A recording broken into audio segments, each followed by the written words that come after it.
নমস্কার বন্ধুরা, ঘরোয়া রান্না বাই চৈতালিতে সবাইকে স্বাগত জানাই। সবাই কেমন আছেন? আশা করছি ভালো আছেন, আমিও ভালো আছি। আজকে আমি আপনাদের সাথে ডিম পাউরুটির একটি রেসিপি শেয়ার করব, যেটাকে আমরা ডিম টোস্ট বলে থাকি। এটা খেতে হয় অপূর্ব আর হয়ে যায় খুব তাড়াতাড়ি। তার জন্য কড়াইতে একটু বাটার দিয়ে দিলাম, দিয়ে প্রথম ডিমটার মধ্যে আমি শুধুমাত্র পেঁয়াজ দিয়েছি, এটাকে আমার মেয়ে খাবে, ও লঙ্কা খেতে পারে না।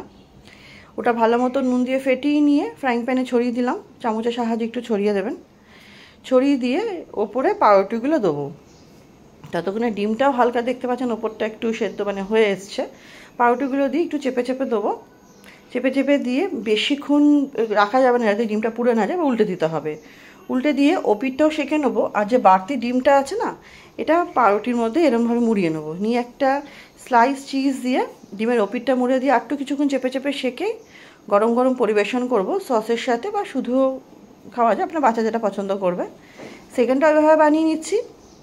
নতুন বন্ধু যারা আমার চ্যানেলের প্রথম, আমার রেসিপিগুলো আপনাদের যদি সামান্য হলেও ভালো লেগে থাকে, অনুরোধ করব চ্যানেলটি সাবস্ক্রাইব করে পাশে থাকবেন। পাশে থাকা বেল আইকনটি প্রেস করে অল নোটিফিকেশানটা অন করে দেবেন, যাতে চ্যানেলে যখনই আমি নতুন নতুন রেসিপি আপডেট করব, যাতে সবার আগে আপনাদেরকেই নোটিফাইড করে দেওয়া হয়। পুরনো বন্ধুদের অনেক ধন্যবাদ পাশে থাকার জন্য। রেসিপিটা ভালো লাগলে লাইক করবেন, ফ্রেন্ডস ফ্যামিলির সাথে শেয়ার করবেন, অনেক অনেক কমেন্ট করবেন। আপনাদের কমেন্টে অনেক বেশি উৎসাহিত হয়। সেকেন্ড ডিমে আমি একটু লঙ্কা দিয়েছি, দিয়ে সেম প্রসেসে স্লাইস চিজ দিয়ে এর মধ্যে আমি একটি অরিগ্যানো চিলি ফ্লেক্স ব্যবহার করেছি।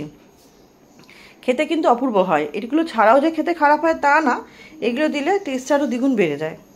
দিয়ে এরকম সাইড দিয়ে বাড়তি ডিমগুলো পাউরুটির মধ্যে মুড়ে দিয়ে আমি ওই পাটের ডিমটা এই পাটের ওপরে দিয়ে হালকা একটু চেপে দেবো।